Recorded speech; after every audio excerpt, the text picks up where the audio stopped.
Meski ekonomi Indonesia secara makro tetap tumbuh di atas 5%, para pelaku usaha mengingatkan dampak krisis global terhadap kinerja industri padat karya. Karena permintaan global diproyeksikan turun signifikan di tahun 2023 dan berpotensi pada pengurangan tenaga kerja di sejumlah industri.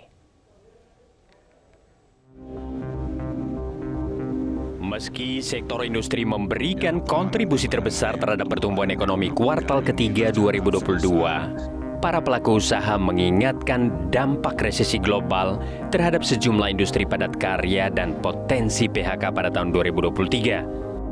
Dalam rapat kerja dengan Komisi 9 DPR dan Menteri Tenaga Kerja, Ketua Bidang Ketenagakerjaan Apindo, Anton Supit menyatakan, permintaan dari luar negeri terhadap produk sepatu dan tekstil Indonesia saat ini sudah turun rata-rata 50%. Bahkan permintaan untuk tujuan beberapa negara anjlok hingga 70%. Demikian pula permintaan terhadap karet, turun hingga 40%. Turunnya permintaan terjadi di tengah pesatnya proses digitalisasi sehingga berdampak signifikan pada lapangan kerja.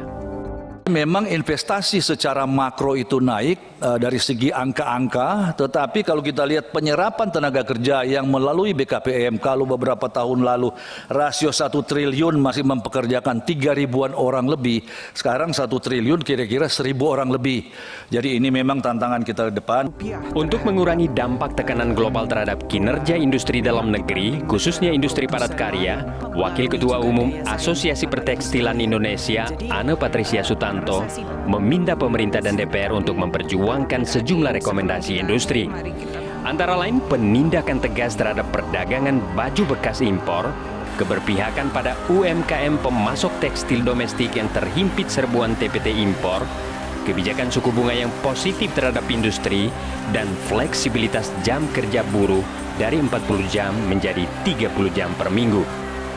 Nah, kenapa kami di Apindo juga di Asosiasi Pertekstilan menyatakan ini? Karena memang 2023 buyer-buyer dunia ini sudah kasih forecast dan forecastnya tidak sama dengan waktu mereka kasih forecast kita di 2022 di saat 2021. Jadi mereka sendiri juga bingung.